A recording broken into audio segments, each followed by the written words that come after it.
Hello everyone, আমি জবওয়ালা হালিম। আর আমার এই চ্যানেল তাদের জন্য যারা বিভিন্ন ধরনের গভর্নমেন্ট জবসের সেলফ প্রিপারেশন করছেন। আমি এই চ্যানেলের মাধ্যমে পড়াই না, কিন্তু বলে দেই যে কিভাবে পড়তে হয়, কি পড়তে হয়, কিভাবে ডিফারেন্ট কম্পিটিটিভ এক্সামসের প্রিপারেশন করছে। যে সকল ছাত্রছাত্রীরা টাকা পয়সার অভাবে কোনো কোচিং জয়েন করতে পারেন না, আমি তাদেরকে বিশেষভাবে সাহায্য করে থাকি। আর আমার এই মেথডটা, এই সেলফ প্রিপারেশনের মেথড, সেটাই আমি বোঝানোর চেষ্টা করি যে কীভাবে আমরা সেলফ প্রিপারেশনের মাধ্যমে গভর্নমেন্ট জব পেতে পারি। আজকের এই ভিডিও রিসেন্ট যে কারেন্ট অ্যাফেয়ার্সের উপরে আছে। রিসেন্টলি আমরা নিউজে দেখেছি কলকাতায় ক্লাউড ব্রাস্ট হয়ে বন্যার মতন স্থিতি হয়েছে। নর্থ ইন্ডিয়াতে দেহরাদুনে ক্লাউড ব্রাস্ট হয়েছিল।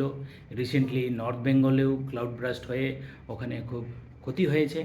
তাহলে এটা একটা প্রবাবল কোয়েশ্চেন্স কি ক্লাউড ব্রাস্ট কীভাবে হয়, এটা সায়েন্স রিলেটেড একটা টপিকস হয়ে গেল।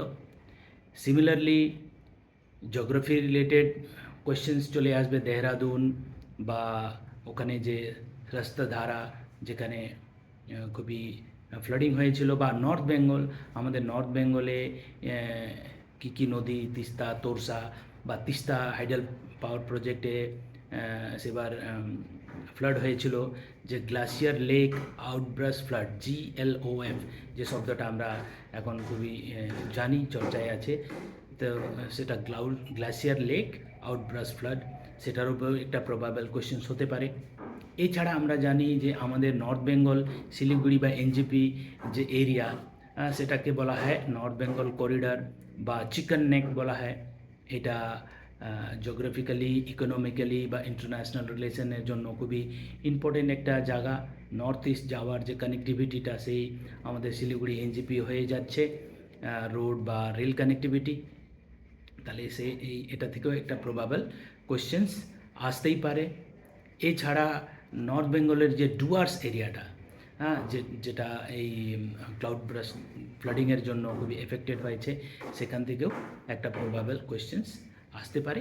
তাহলে এইভাবে কোনো কারেন্ট অ্যাফেয়ার্স যখন আমরা চর্চায় আছি বা চর্চা করছি, তখন আমাদেরকে নিজেকেই প্রশ্ন করতে হবে যে এই ইস্যুতে প্রবাবল কী কোয়েশ্চেন্স আসতে পারে।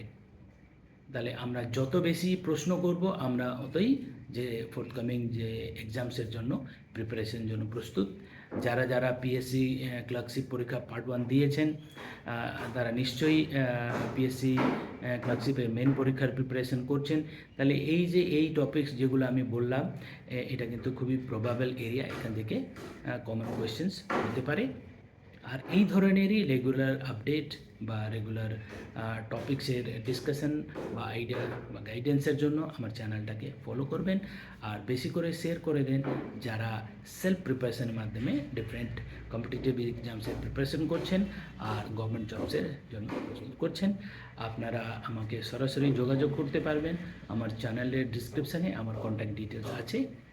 আশা করি আমি এইভাবেই আপনাদের সঙ্গে জড়িত হয়ে এইভাবে আপনাদেরকে হেল্প করতে পারবো।